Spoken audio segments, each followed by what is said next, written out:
Like many of you, I discovered the genre of FPS through Doom, and there's a sense of nostalgia tied to the game for me. Doom was like nothing I ever played before when I was a kid. Doom Guy's animated facial expressions in the HUD, the music, the weapons, and the artwork of the enemies were so memorable. Now, I won't pretend to be some Doom aficionado. I never owned any of the Dooms as a kid. Doom 3 was actually the first Doom I bought, and that turned out to be the black sheep of the franchise. Regardless, Doom still has a special place in my heart when it comes to gaming. I love everything the original games were about. I love the style, I loved playing them, and I really enjoyed the 2016 entry. Now with Doom finally on the right track again, I was looking forward to what they did with the highly anticipated sequel.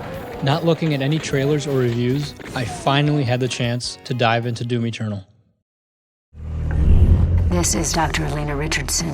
The only thing they fear is him. His fury surpassing their own. He is faster, more relentless. I believe him now to be more than just a man. He is Doom. All hail the coming of the Destroyer. The Slayer's time is now.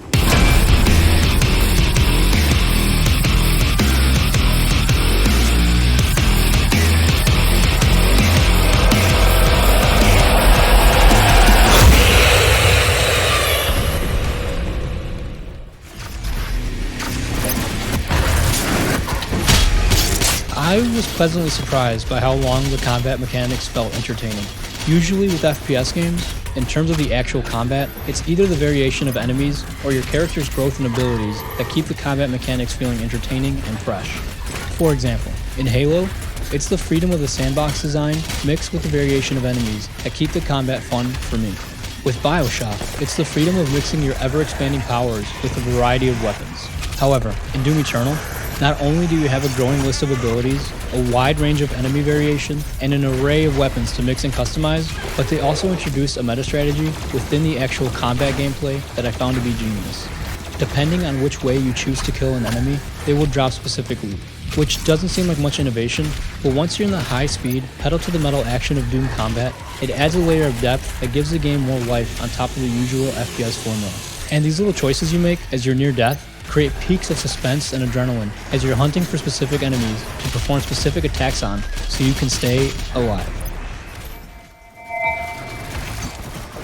At first, I was put off by the arcadey vibe of the new implementations and the colorful neon drops from enemies, since I was expecting a dark and gritty, no-nonsense Doom game. But once I realized the meta gameplay within the combat, it became so much fun. At that point, the waves of enemies also became a unique puzzle, and each of the available choices to kill an enemy could be used strategically.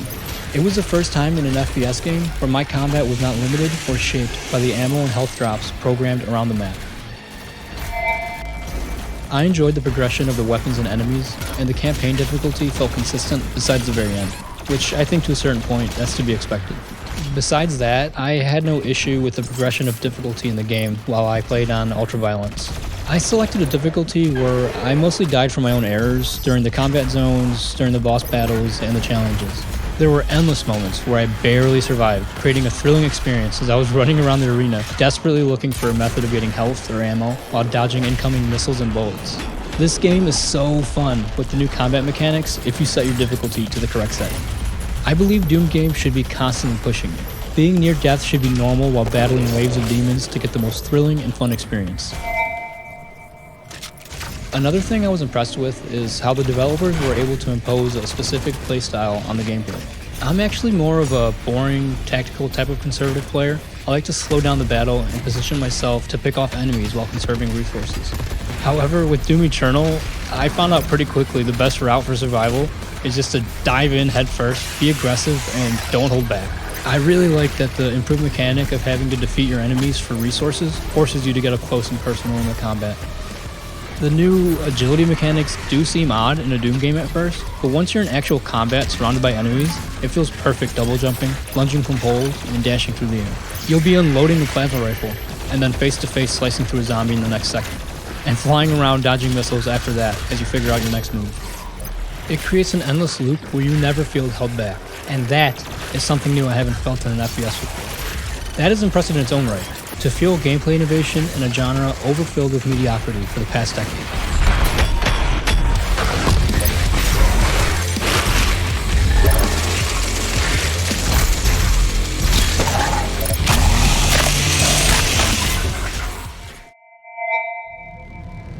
Like the variation of enemies, they also have a nice variation of unlockables in each mission. You can hunt for toys, soundtracks, cheat codes, and storyline pages. Plus, each mission has their own challenges, which in turn unlock items that you can use to upgrade your abilities or unlock outfit skins. My favorite were the toys. They did such a great job with each of them. And to my disappointment, no, they're not available in real life. I really wish they did a deal with Funko to make these toys in real life. They were designed so well and each looks so cool. I thoroughly enjoyed Doom Eternal, and the game is set up in a way that makes it fun to explore and replay levels. Each level is littered with secrets, ranging from collectibles to unlockables. Near the end of each mission, you gain the ability to fast travel to different areas of the level where you can focus on treasure hunting. Or, you can replay any mission at any time via the mission select. This allows you to go back to previously played missions and fully complete the exploration, which in turn unlocks items that help you in your campaign.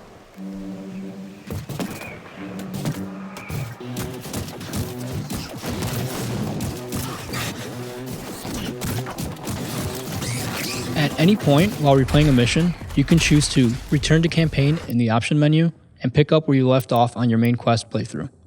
I was very happy with how they handled this. It makes replayability easier and there's no trade-off. On top of the unlockables, there are also secret encounters and Slayer gates in the missions. These are optional, difficult challenges revolving around surviving and killing enemies. The secret encounters spawn a few special enemies to kill within a very short amount of time. And the Slayer gates are like a mini horde mode where you have to defeat waves of enemies without dying. This game had me hooked. I unlocked everything. I went back and replayed most of the levels to explore for any missed collectibles. I conquered all the Slayer gates and the secret encounters, and I even finished all the mission challenges.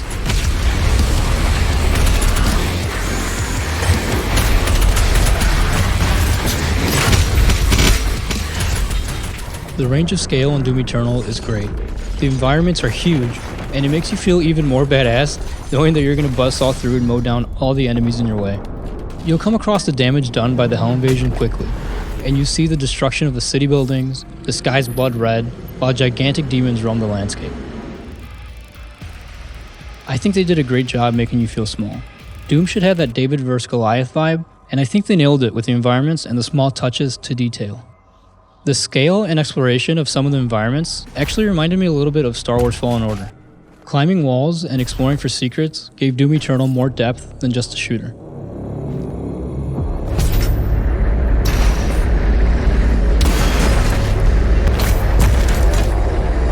I was also happy with the length of the missions and the balance between the combat and the exploration mixed with the puzzles.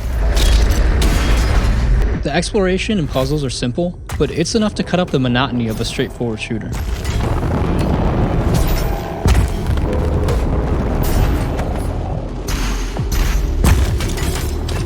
Throughout the game, you come across relics of ancient wars, fallen soldiers of the past, and demons the size of buildings, which tie in with the lore you find and read. I appreciated how the red portion of the story and the campaign story you physically play through intertwine. As you read, your imagination creates the imagery, and as you play the game, you get to see firsthand the things you read about, which makes for a really cool experience. I love the lore and the story touching on timeless existential sci-fi themes.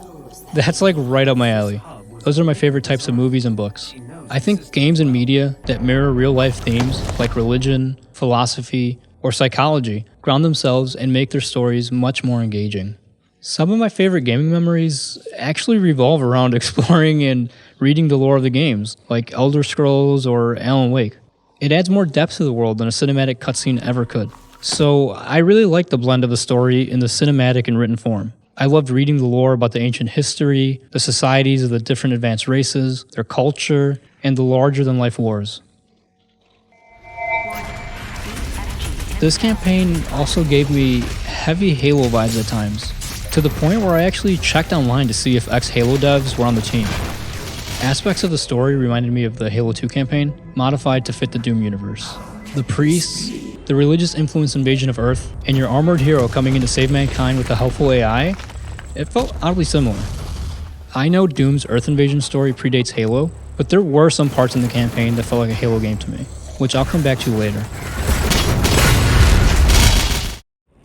I was pleasantly surprised by how much story they put into Doom Eternal. They took on the story threads created from Doom 2016 and didn't shy away from building a story around them. They actually expanded it to encompass the entirety of the original Doom lore. And that wasn't even the only thing they changed for the new installment. It felt like they put a lot of effort in implementing replayability within the core game. I found similarities between this and Resident Evil 3 Remake in that respect. Both games felt a lot more streamlined and arcadey than the previous installment, and both had additional unlockables woven into the core game to incentivize multiple playthroughs. Doom Eternal also introduced a new automap feature. I'm heavy on anti-spoilers and prioritize the flow of the game unfolding naturally. I personally found it strange that the map would tell you where the next enemy combat zone would be. I really disliked that and never used the map until the end of each mission as a result. I don't want to know when the big enemy is coming, or when I'm going to fight the next wave of enemies. I mean, it feels anticlimactic if I'm told beforehand. It's like watching a movie with someone and they tell you what's coming up in the next scene. And I also found it strange that they tell you how to defeat an enemy before you even fight them.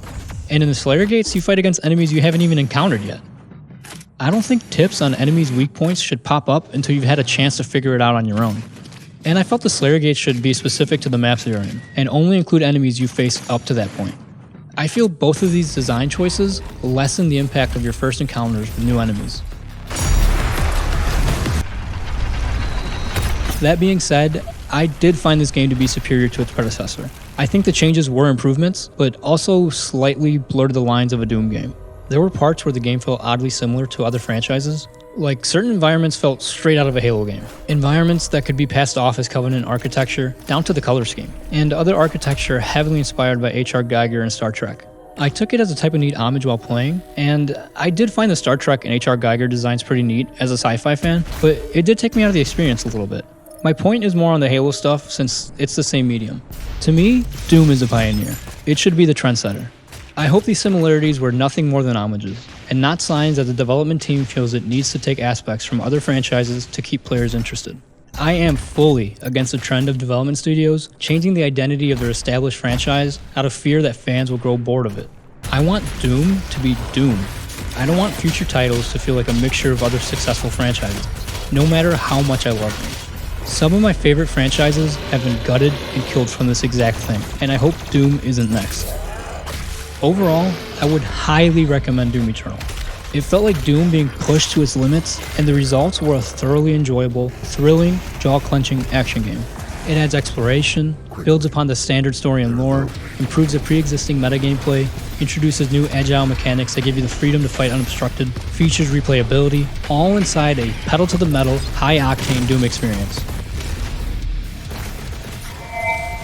This game is definitely worth getting. It's unmatched in its high-paced action and intensity.